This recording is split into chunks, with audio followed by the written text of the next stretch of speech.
예, 역대급 비호감 대선이라는 말 참 저도 하면서 좀 굉장히 민망합니다만 언론을 통해서 계속 나오는 그런 말이기도 하죠. 많은 우리 국민 여러분께서 또 정치 염증을 느끼고 있는 상황에서 누가 또 이러한 유권자의 심리를 정확히 읽고 움직이는가 대선 판세를 좌우할 것입니다. 그래서 오늘 이분을 모시고 선거 관련 이슈를 심리학적 관점에서 좀 분석해달라 특강을 요청했는데 한 걸음에 와주셨습니다. 대선 주자들이 유권자들의 마음 잡기 위해서 어떻게 해야 할지 그리고 우리 유권자들의 마음은 지금 현재 어떻게 또 분석할 수 있을지 한번 알아보겠습니다. 인간 심리학의 대가 나주대 심리학과 김경일 교수님 모셨습니다. 어서 오십시오. 네. 안녕하십니까. 안녕하십니까. 네, 진 작가님과 네. 김성희 아니 소장님. 질문 들어가기 전에 예. 제가 진짜 묻고 싶은 거는 네. 우리는 이 심리 관리를 어떻게 해야 됩니까? 이거 뭐 뉴스만 보면 막 우라통이 터지는데 네. 그렇다고 안 볼 수도 없고 네, 또 안 보려고 해도 계속 들어오고 이 뉴스를 안 보는 삽니다. 뭐 이런. 집단 우울증에 걸릴 것 같아요. 네. 저도 좀 줄여서 봅니다. 아, 근데 왜냐하면 그러세요? 그게 실제로 그 옆에서 누구한테 맞는 것처럼 아파요. 그렇죠. 네, 실제로 맞는 것처럼 그러니까 누가 누구에게 비판을 넘어서 이렇게 굉장히 강하게 서로에게 그 공격적인 언사를 하는 걸 보면 그 실제로 뇌가 맞을 때랑 똑같은 부위가 내가 맞을 때랑 똑같은 부위가 활성화가 되거든요. 네, 그러니까 이거 지금 국민들이 많이 맞고 계신 거예요. 그렇죠. 저는 그래서 아침에 일어나면 신문 한 2시간 읽고요. 하루 종일 뉴스 안 봅니다. 그것도 절대 안 봐요. 예, 그것도 하나의 좋은 방법 중에 하나인데. 네, 저는 스페인어 문법책을 놓고 계속 근데 교수님 표현이 굉장히 지금 네. 가슴이 섬뜩하면서도 안타깝네요. 그러니까 실제로 안 좋은 느껴요. 뉴스는 네, 네. 국민들이 맞고 계신 거다. 네. 그럼 후보들이 국민을 때리고 있는 거네요? 그렇다고 볼 수 있죠. 아. 네, 그렇다고 아니 볼수 포털이 있죠. 때리고 포털이 그다음에 때리고. 광고를 네, 보면서 네. 호호 달래라고 광고를 옆에서 붙여놓는 거예요. 네. 예. 그래서 저는 농담으로 그래서 농담이지만 하여튼 상당히 진담으로 비난을 많이 받은 그런 그 꾸중을 많이 듣거나 비판을 많이 들은 대학원생이 있으면 네. 이렇게 데일밴드를 이렇게 큼지막한 거 하나서 이렇게 붙여줘요. 이렇게 등에다가. 말로 어떻게 네, 그럼 비판하면 이거 뭐 하세요? 그래서 너 좀 방금 전에 칼 맞았기 때문에 지혈하는 거야. 이런 식으로 수업 중에 네, 약간 이제 그런 어, 다친 거다라고 하는 그런 일종의 메타포를 쓰죠. 메타포를 쓰는데 아주 꽤 몇 년이 지나도 학생들이 그걸 기억하더라고요. 그때 그게 되게 의외로 재밌는 장난 같았지만 치유 효과도 위안이 있고. 좀 되더라라는 생각 얘기를 많이 하죠. 네. 데일밴드를 사다 붙여야겠네. 방송 끝나면 정수리에다 하나씩 붙여야 되나? 하나씩 붙여줄게. 작가님은 다른 사람들 붙여주고 다니셔야 되는 거 아닙니까? 나도 평범이 있어가지고. 예. 네. 저도 가끔 보면서 두 분, 특히 두 분은 작가님이랑 소장님은 이게 내상이 만만치 않으실 텐데 그걸 어떻게 하시나? 내상이 크죠. 네. 매일 아니, 저희는 보고 있습니다. 방송 끝나고 잘 털고 다니고 있습니다. 네. 그럼요. 아니 우리 방송에서 하는 건 전 큰 그게 없는데 그러니까 그러시잖아요. 예. 뉴스 보고 뭐 후보들 뭐 하고 뭐 나오고 뭐 나오고 이걸 보면은 그냥 네. 그래요. 이제 바깥에서 보실 때는 저희 둘이 엄청 싸워서 상처를 입을 거라고 생각하는데 우리도 사실 상처를 본인은 이제 드리고 있는 건지도 모르지. 그럴 수도 있어요. 이거 하면서. 그럴 수도 있어요. 저희 방송을 성찰하게 되네요. 자, 일단 우리 교수님께서 심리학자시니까 네. 이런 대선 국면을 바라보시면서 또 이제 어떤 교수님만의 어떤 바라보는 시각이 있으실 것 같아요. 심리학 어떤 면을 네. 좀 눈여겨 보십니까? 뭐 일단 선거는 심리학에서 많이 그 연구를 하는데 그렇죠. 그러니까 누가 이길까 어떻게 이겼을까 이런 것도 있지만 예. 그냥 인간과 인간들이 이루고 있는 사람들이 이루고 있는 사회를 좀 이해를 잘할 수 있는 좋은 기회 중에 하나다라고 선거가 그렇게 이제 약간은 사람을 이해할 수 연구의 있는. 대상으로 이제 보는 경우가 많죠. 68일 정도 남았는데 69일, 68일 뭐 이렇게 남았는데 네. 이제 유권자들은 70% 마음 다 정하셨다고 그런 말도 있고 네. 약 한 30% 정도 이제 중도층을 위한 전략이 있을 텐데 네. 사람의 마음을 얻기 위한 충분한 시간입니까? 68. 뭐 또 마음 바꿀 수도 있고. 뭐 우리나라도 그렇고 외국도 그렇고 기존 연구만 보면 고정 지지층이신 분들이라고 보통 불리는 분들 예. 그분들한테는 69일, 68일이 아니라 그냥 6시간 같은 시간으로 짧을 거고요. 큰 영향 없을 것 같고 그렇군요. 부동층이라고 보통 우리가 부르는 분들에게는 69일은 어마어마한 690일보다 더 긴 시간처럼 아마 많은 변수가 있을 것 근데 같은데 어떤 차이가 그걸 가르나요? 어떤 사람들이 고정층이 되고 네, 어떤 네, 사람들이 네. 부동층이 되나요? 그 심리학자들이 쓴 논문을 보면 스윙보터라고 보통 하잖아요. 그렇죠. 스윙보터에 이런 단어들이 많이 그 문장의 표현이 많이 보여요. 특정한 정당에 헌신하지 않는 사람. 근데 그 헌신이라는 뜻이 보통 이제 어떤 식으로 풀이가 되는가를 봤더니 그 헌신이 두 가지 종류인데 이 정치적인 헌신은 자기의 사적이나 아니면 단기적인 이익에 반대되는 정책도 동의해 주는 게 첫 번째 헌신이고요. 아하. 예, 두 번째 헌신은 사람들 앞에서 나는 이 정당을 지지해라고 공개적으로 자기의 언어적인 어떤 행위를 해주는 게 이게 가장 큰 두 가지의 아하. 그 헌신이거든요. 그러니까 부동층이 그 헌신이 없다라고 그러니까 보통 연구자들이 얘기하는 걸 보면 그러니까 첫 번째로 아마 이분들은 자기 이익에 반대되는 정책에는 굉장히 민감한 분들. 그러니까 좀 현실주의자들이 가깝겠죠. 현실주의자들도 가까울 거고 그다음에 두 번째로는 그래서 샤이라는 말이 나오는 것 같은데 사람들 앞에서 자기가 보통 좋아하는 주제가 있어요. 어떤 분은 정치적인 성향에 대해서는 굉장히 빨리 자기의 의사를 얘기하는데 심지어 어떤 프로야구 팀 좋아하는지는 끝내 얘기를 안 하려고 하는 분도 계세요. 아주 프로야구 민감한 보통 다 공개하는 거 아닌가요? 그러니까 이제 그렇기도 하겠죠. 근데 음식에 관해서 또 얘기하는 거 별로 안 좋아하는 분 계세요. 자기의 성향을. 그러니까 사람마다 자기의 취향이나 성향을 얘기하는 걸 별로 안 좋아하는 사람들이 있거든요. 왜 우리 음식 같이 먹으러 가도 뭐 먹을래라고 하면 그래서 너 뭐 먹을래? 그러니까 자기가 맨 나중에 선택하는 사람들 있죠. 음식에 있어서. 예. 그러니까 음식에 대한 선택이 조금 자기한테는 늘 분명한 게 별로 그렇게 마뜩지 않고. 않은 거죠. 예, 불편한 거죠. 자, 그렇게 보면 이제 부동층은 우리가 일반적으로 얘기했을 때는 그런 현실주의적이면서 자기의 견해를 특히 정치에 관해서는 좀 흔쾌히 얘기하는 걸 좀 꺼리는 분들 뭐 이렇게 볼 수 있지 않을까 싶어요. 그런 사람들 마음 얻으려면 그러면 진짜 좋은 정책, 그 사람들의 마음에 이득이 되는 정책을 내놓는 수밖에 없겠네요. 네네. 그러면 그러면 그분들이 원하는 게 보통 부동층이 뭔가. 그렇죠. 그래서 제가 이제 오늘 다른 것도 아니고 한판 승부 나오니까 오늘 잘못하면 작가님이랑 소장님한테 엄청 혼날 것 같아가지고 그래서 막 공부를 열심히 해봤는데 이야. 결국 부동층이 투표를 하는 행위는 세 가지 정도의 욕구에 기반한다고 되어 있는데 예. 첫째가 항의하는 거죠. 항의. 아하. 그러니까 누구한테 항의해야 되는가. 음. 네. 두 번째가 뭐냐면 균형을 맞추고 싶은 거예요. 네, 그러니까 왜 그런 거 있잖아요. 이쪽으로 너무 기울어졌네. 그럼 이쪽으로 좀 더 오게 만들고 싶은. 그러니까 이게 두 번째 욕구고요.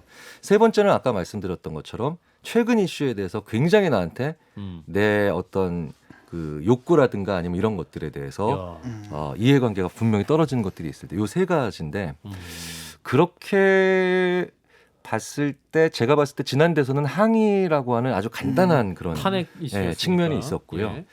이번 대선은 근데 이 세 가지가 각자에 대해서 다 서로 향하고 있는 그런 선거기 때문에 네네. 그래서 아마 그 조사 회사들도 굉장히 난감해하시고 어려워하시면서 그 힘들어하는 게 아닌가 싶은데 그래서 이 세 가지 항의를 더 위주로 하는 분들인가 균형을 잡기를 원하는가 네. 아니면 최근에 실리적인 이슈에 더 기반해서 하는 분들인가를 좀 나눠서 구체적으로 물어보는 조사가 좀 있었으면 좋겠는데 아하. 그런 조사는 별로 없어요. 교수님 말씀 드리니까 제가 하나 떠오르는 장면이 2016년에 이재명 시장이 그 1톤 트럭 뒤에 타갖고 박근혜 탄핵을 외치고 다닐 때 사람들이 되게 무모하다. 그리고 그 여의도에서 하지 않는 얘기를 해서 좀 성급하다는 얘기가 나올 때 갑자기 중도층이 확 튀어오르면서 이재명 시장에 대한 지지가 올라가면서 대선 후보의 자격을 취득했던 순간이 생각이 나서 중도층이라는 게 우리가 생각하는 것처럼 딱 가운데 있는 중도층이 아니라 그렇게 되면 그 중도층은 바로 지금 말씀하신 것 중엔 항의의 중도층이었을 가능성이 높겠네요. 그렇군요. 재밌네요. 재밌네요. 자, 이제 바로 본론 들어가서 후보들의 커뮤니케이션, 심리 분석도 좀 해보면 좋겠는데, 자, 일단은 굉장히 어려운 질문일 수도 있고, 우리 교수님은 정치적으로 중립입니다. 그래서 네네. 자, 일단 두 후보의 커뮤니케이션 방식을 한 줄 평으로 설명하시면 먼저 이재명 후보부터. 저는 이제 그래서 왜 지난번에 뭐 이제 많이 유튜브 방송에 이제 또 두 분이 또 각기 또 나가시고 이런 거를 몇 개를 그래서 보셨어요? 예, 보고 그다음에 이제 저희가 쓰는 언어 분석 프로그램에 넣어봤어요. 넣어보고 무섭다. 왜냐하면 이제 제 의견이 아니라 언어 분석의 프로그램의 결과다라고 이제 피해 가려고 저희들 쓰는 프로그램이 있는데 네네. 그러니까 지난번 대선 때도 역대 대통령 대선 즈음에서도 제가 역대 대통령, 그러니까 진짜 이승만 대통령서부터 네, 정말 박근혜 전 대통령까지 쭉 다 해서 분석을 한번 해서 논문을 쓴 적이 있었는데 이제 언어만 놓고 보면요. 의외로 그 현재까지 자료가 많지가 않아서, 그러니까 사실 두 분이 서로 이렇게 대화를 하시는 재료가 좀 많이 나오면 이제 거기서 좀 뚜렷한 차이가 날 텐데, 실제로 프로그램이 분석한 언어, 그러니까 거기에서는 그렇게 큰 차이는 없어요. 아하. 그렇게 큰 차이는 없는데, 네. 근데 느낌은 확 다르잖아요. 네. 느낌은 확 다른 게 그게 바로 뭐냐 봤더니 실제로 인칭대명사 나, 당신, 그들 이런 인칭대명사를 많이 쓰는 언어가 있어요. 근데 그럼 느낌이 확 달라지거든요. 그 이재명 후보께서는 인칭대명사가 확실히 좀 더 많아요. 그러니까 이게 당신, 나, 우리라고 하는 이 인칭대명사를 많이 쓰거든요. 근데 그 윤석열 후보께서는 부사를 참 많이 써요. 아하. 부사를 참 많이 써요. 근데 그게 무슨 얘기냐면 각자 자기가 유리한 점은 있다는 거죠. 그러니까 저는 오늘 어떤 분한테 어떤 문제가 있다는 얘기는 하나도 안 드리고 그게 재밌을 것 같은데. 네, 그건 너무 많이 얘기를 하시니까 예, 그러니까 예. 각자 자기가 가지고 있는 장점을 말씀을 드리자니 다면 연구 결과만 놓고 보면은 인칭대명사를 많이 쓰는 분들은 조금 더 그 사람이 그 말은 최소한 진정성이 있는 사람이다라고 느낌을 주기 좋고요. 그 다음에 부사를 많이 쓰는 사람은 굉장히 말투가 투박해도 여성적인 언어를 쓴다는 얘기를 듣기가 좋아요. 부사를 많이 네, 쓰면. 네, 네. 그래서 실제로 언어 분석을 해보면 이제 자료가 충분히 쌓여 있는 연설문 데이터를 보면 그 가장 남성적인 언어를 쓰는 분이 박근혜 전 대통령이었고요. 아하. 네, 언어를 보면 그렇군요. 그 다음에 가장 여성적인 언어를 쓰는 사람이 고 노무현 대통령. 아하. 네. 그 이 두 분이 굉장히 달라요. 언어가. 그 김대중 대통령 그 전 대통령께서도 상당히 여성적인 언어고요. 그래서 그 잘 생각해 보시면 그렇기 때문에 남자 득표가 더 많았어요. 예, 보수 쪽이. 언어가 더 성과 무관하게. 그렇죠. 여성들이 조금 더 진보 쪽에서 봤는데 실제로 말은 더 어조는 굉장히 공격적일 수도 있고 힘찰 수도 있지만 단어는 그랬거든요. 근데 요번엔 좀 달라요. 약간. 아하. 예. 근데 자료가 좀 더 쌓이면은 제가 뭐 내년 한 2, 3월쯤 되면은 좀 더 확실히 말씀을 드릴 수 있을 것 그때 같은데. 또 와주시는 건가요, 그럼? 계속 와주셔야겠네요. 예. 감사합니다. 그때는 이제 청신호안을 하나 제대로 먹고 보겠습니다. 아니면 익명으로 방송을. 여기서 이렇게 이제 충전되는 거 있잖아요. 이렇게 그림 그려놓고서 자료가 이만큼 네, 쌓였습니다. 그래서 그러죠. 이제 그리고 난 다음에 또 이제 두 분을 비교를 하자면 네. 그 이제 각자 인터뷰한 데이터 거를 갖다가 조금 이제 약간 그냥 나온 분석된 거 말고 조금 더 주관을 얹어서 보자면 확실히 이재명 후보께서는 질문 받는 걸 되게 좋아하는 그런 건 느껴지고요. 그리고 선생님 스타일이죠. 그러니까 뭐냐면 호기심이 많기 때문에 질문에 대한 대답을 통해서 계속 질문 대답 주고받으면서 똑똑해지는 그런 사람들의 스타일이 나오고 윤석열 후보께서는 자기가 깊이 고민한 걸 상대방한테 쭉 하고 던지는 걸 되게 좋아하는 그런 스타일인 것 같아요. 그래서 내가 좋은 지시를 혹은 좋은 메시지를 전달하는 것에서 의미를 찾는 걸 되게 좋아하는 그런 형태로 나오는데 확실하진 않지만 그래서 조금 양방향적 데이터와 그 다음에 인지적이라고 해서 조금 사고적인 그런 사고력이 있는 데이터 이 양쪽이 좀 더 빈도가 높기는 합니다. 네. 그래요. 그래서 특징이죠. 네. 예, 두 후보 커뮤니케이션 방식에 대해서 네. 개괄적으로 설명해 주셨는데 이제 그 두 분이 경쟁자를 만났을 때 두 사람은 어떤 식으로 대화를 할까? 요거를 저희가 영상으로 한번 준비해 봤는데 영상 보고 전문가의 분석 바로 들어가겠습니다. 어제 밤에 했습니다. 좀 젊어 보이고. 저는 뭐 조금씩 계속 해봤어요. 머리가 좀 심으시네. 아니 그건 아니고요. 뭔가 교정을 하시는 건 느낌이에요. 아니 그냥 염색만. 염색만 색깔이 좋은데요? 아주 보기 좋으세요. 염색 시작한 지 이제 한 8년 되는 것 같아요. 생애소 이렇게 저걸로 빗으로 하는 게 있어요. 예. 네. 자, 염색 심으신 건가 이렇게 했는데 사실 머리 심으신 건가 이것도 되게 하기 어려운 질문 아닌가요? 두 분 약간 어색하게 대화를 나누셨는데 제가 보기엔 꽁대인데 예. 어떤 거? 이 머리 선 정리를 하기 위해서 여기 마크업을 약간 넣어서 하는 요 네, 이용 네, 네. 기술을 사용하신 것을 가지고 교정한 거로 잘못 보신 게 아니에요. 그렇습니다. 자, 일단 대화를 한번 또 다시 추출해서 분석해 보면. 저는 저 장면을 한 3번, 4번 정도 봤는데 그러셨어요. 돌려서 저는 언어적인 것보다는 조금 시선 처리를 주로 봤죠. 비언어적인. 네. 아니, 그러니까 저 똑같은 걸 다른 데서 똑같이 하시더라고요. 저도 네. 봤던 게 윤석열 후보가 대답을 꼭 다른 분을 보고 하시더라고요. 네. 그러니까 이제 조금 저런 것을 우리가 받을 수 있는 느낌, 일반적으로 우리가 받을 수 있는 느낌은 만약에 우리말을 전혀 모르는 외국인들이 저 장면을 보면 어떻게 되느냐. 그러니까 제가 그런 걸 저 심리학 자리 잘 쓰거든요. 네네. 그러니까 우리말을 전혀 모르는 외국 학생들한테 저걸 보여줘 봤어요. 그랬더니 이재명 후보는 사람을 많이 만나본 사람이다. 이런 분이다. 그러니까 이제 사람을 계속 집중을 하죠. 이렇게 집중하는데 윤석열 후보는 수줍음이 좀 많은 분이다. 일 것 같다라고 얘기합니다. 근데 외국인이 한국어를 전혀 모르는 사람의 맥락, 언어적인 내용을 이해를 못하고 시선만 보고 하는 게 의외로 잘 맞아요. 잘 맞고 그래서 오히려 그 언어 중추가 망가진 분들이 상대방이 거짓말하는지 더 잘 알거든요. 그러니까 언어를 아예 안 들으니까 상대방이 거짓말하시는 걸 잘 보거든요.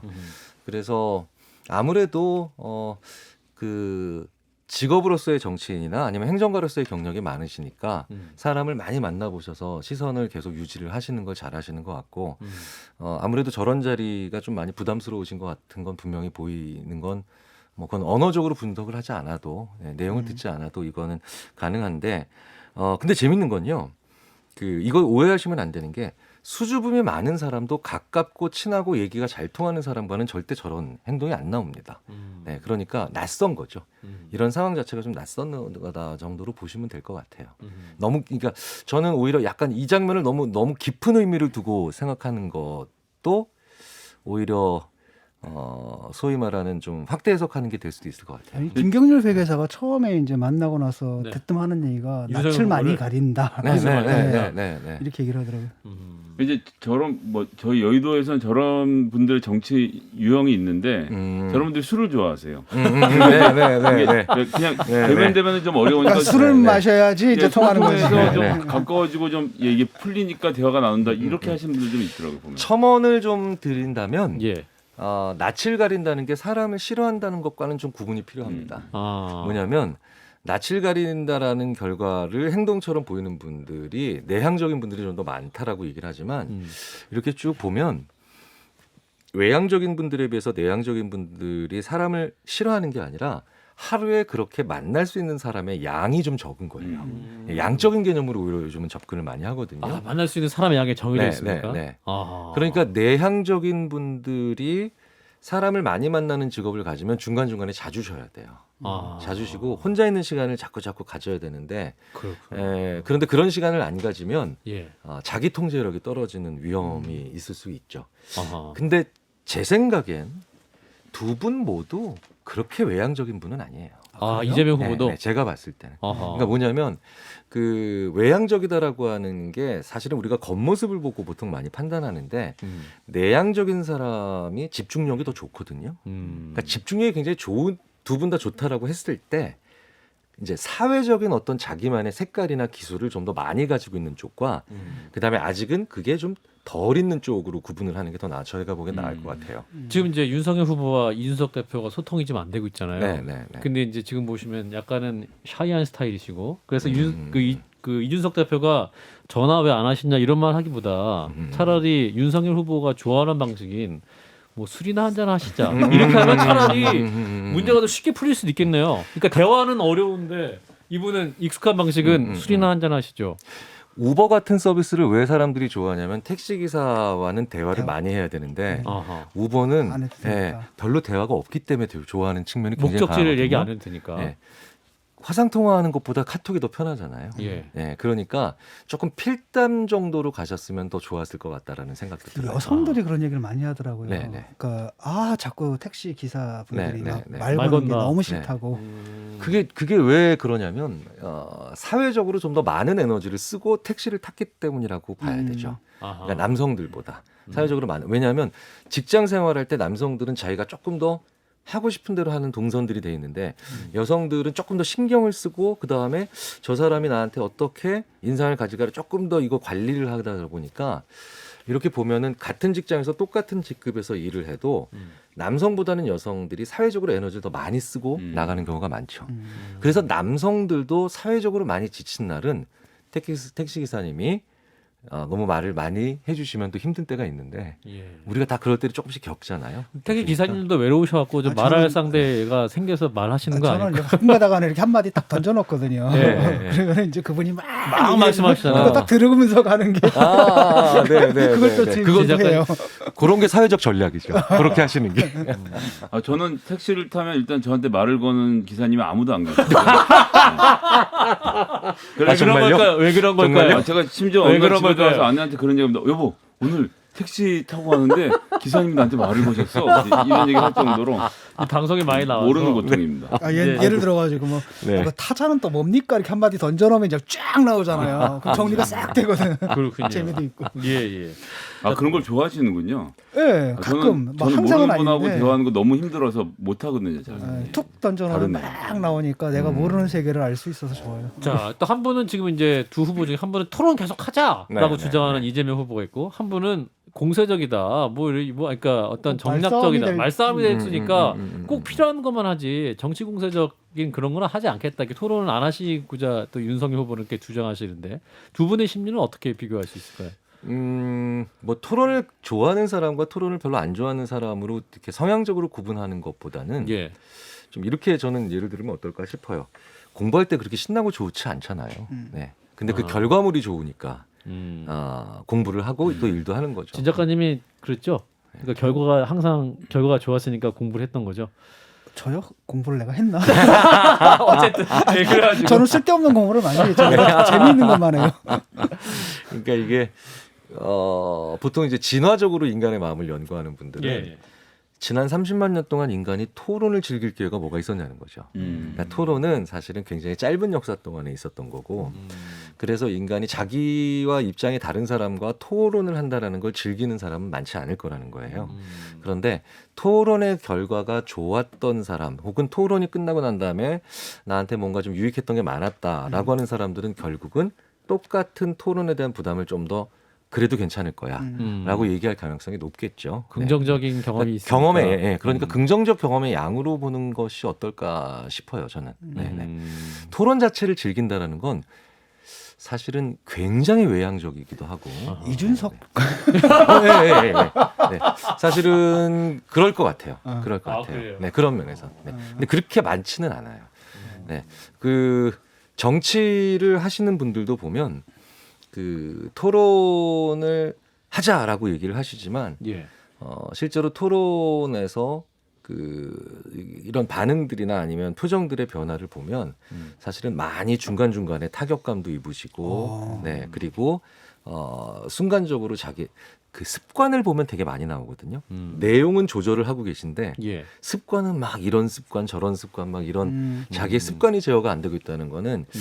뭐 어떤 식으로 표현할까요? 평정심을 잃었다라고 할 수도 있지만 굉장히 거기에 많은 에너지가 그 토론에 들어가고 있기 때문에 예. 다른 데서 자기를 돌볼 수 있는 겨를이 없다라고 표현할 수가 있는데 그래서 굳이 말씀을 좀 드리자면 그렇기 때문에 습관을 되게 조심하셔야 돼요. 평상시에 네, 그러니까 뭐냐면 토론 시에도 사람이 지쳐 있을 때 제일 많이 나오는 게 자기 혼자 있을 때 하는 습관이 나와요.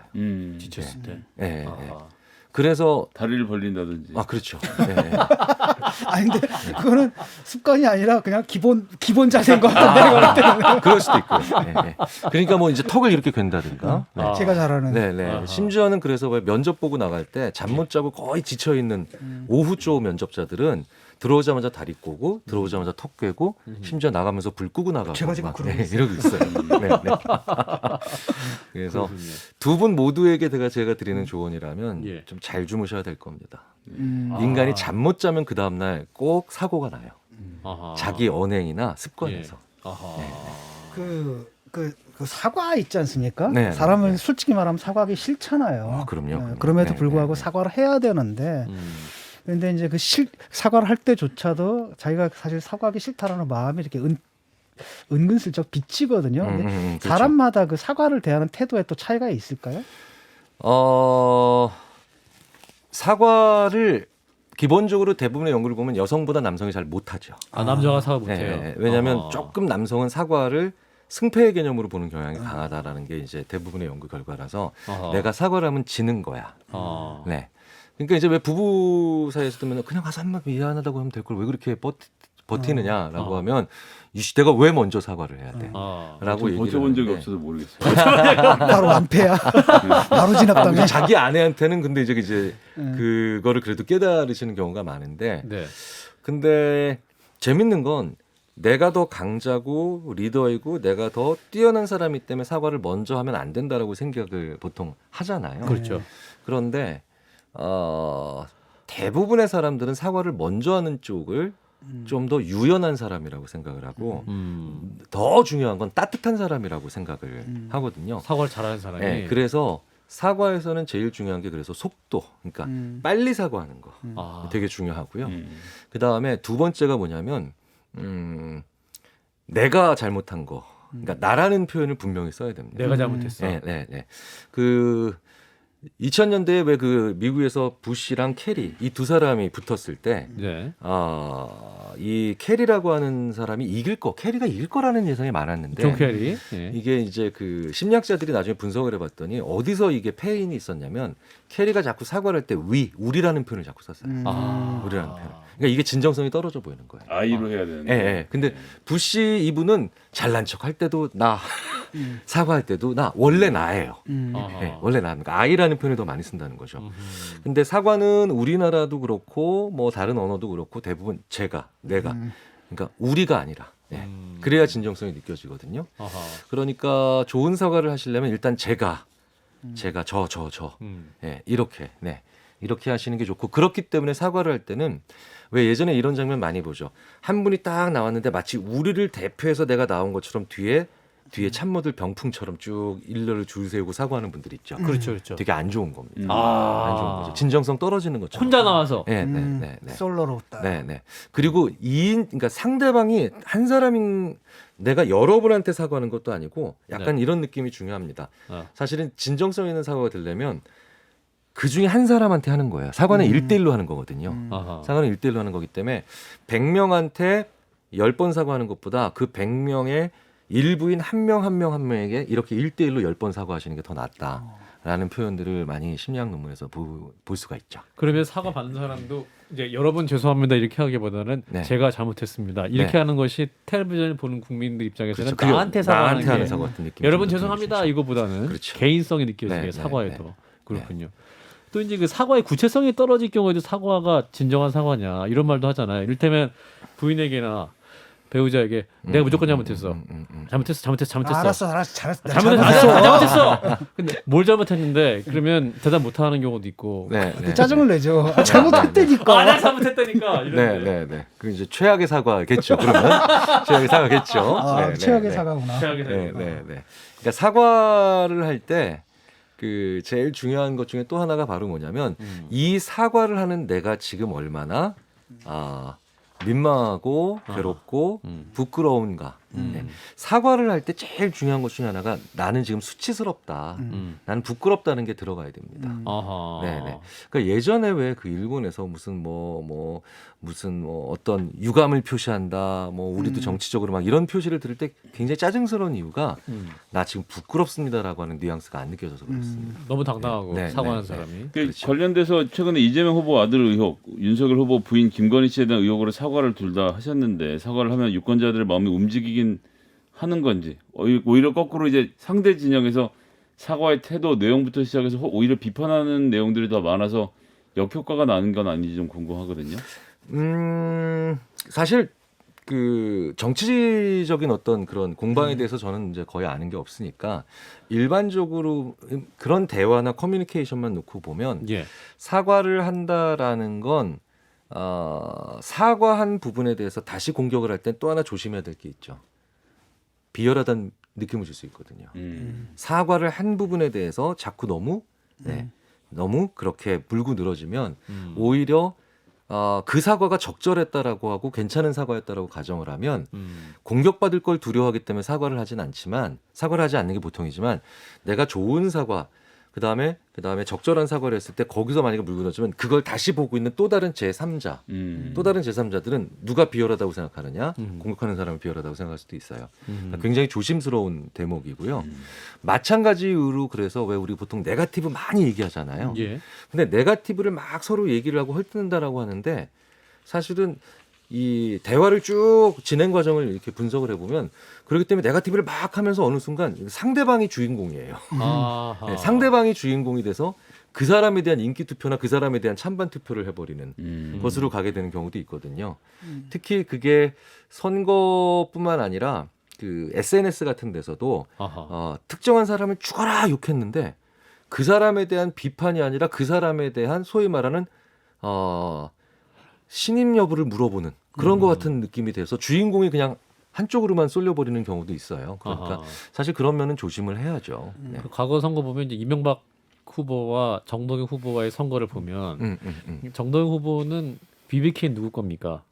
그러니까 BBK나 뭐 다스는 누구 겁니까? 이런 이제 그렇죠. 그런 네, 네거티브가 위주였고 네네네. 그래서 그거에 대해서 그러면 오히려 이명박 후보를 오히려 집중하는 효과가 있었고 결국에 네. 그냥 이명박 후보가 대통령감이 아니냐 이걸 결정하는 선거가 됐을 수도 있겠군요. 그렇죠, 그렇죠. 네, 그러니까 자기 거를 얘기를 하지 않는 내 것을 얘기하는 건 분명히 필요한데, 아하. 그러면은 한번 양쪽 모두 조금 더 고민을 좀 해보셔야 되지 않을까.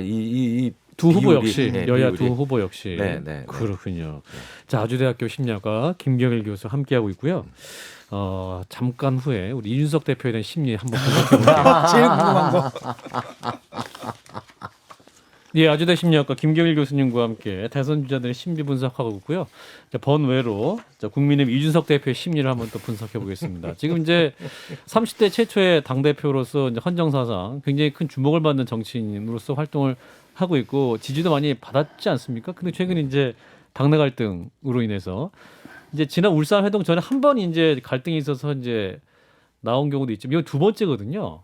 그 교수님들 뉴스를 좀 보시고 이렇게 좀 보실 텐데 이게- 어떤 상태예요 예, 지금? 이게 뭐 세대 차입니까? 아니면은 개인 차입니까? 세대도 분명히 들어가겠죠. 그러니까 뭐냐면 지금 조금 더 이제 젊은 세대들은 제일 싫어하는 것 중에 하나가 보통 들러리 쓰는 거 제일 싫어하는 건 있으니까 아하. 그렇다고 내가 무조건 주역이 되겠다라는 게 아니라 왜 지금 30대, 40대에 그러니까 뭐 능력치와 상관없이 특히 30대 직장인들에 대해서 가지고 있는 가장 중요한 특징 중에 하나가 바로 뭐냐면 나한테 의미 없는 일 시키지 마. 네. 그러니까 우리는 의미를 잘 못 찾더라도 기존에 조금 더 이제 기성세대는 시키면 하잖아요. 그냥. 시키면서 하면서 내 의미가 뭘까를 이렇게 찾아가 보는 그런 스타일들이 좀 있다면 지금 30대, 20대는 뭐 분명히 있고요. 30대는 대체적으로 대부분 나한테 의미 없는 일을 시킨다라고 했을 때 그거를 굉장히 거부하는 경향이 많죠. 그러니까 누군가가 그 의미를 설명을 해줘야 돼요. 누군가 설명을 해줘야 되고 대신 그 의미에 내가 동의를 하면 정말 40대, 50대가 깜짝 놀랄 정도의 몰입을 하지요. 그래서 우리가 볼 때는 종잡을 수 없는 세대라고 볼 수는 있겠지만 네. 저는 이제 농담으로 이런 말씀을 드립니다. 참 사람 쓸 줄 모른다. 예, 이런 분은 의미를 잘 느끼게 해준다면 그렇죠. 굉장한 폭발력을 발휘할 수 있는데 아하. 그러니까 이 제일 싫어하는 게 바로 지금의 30대가 제일 싫어하는 게 만약에 이분도 30대를 대표한다면 30대가 제일 싫어하는 건 이런 거죠. 그냥 군소리 말고 따라와. 아하. 네.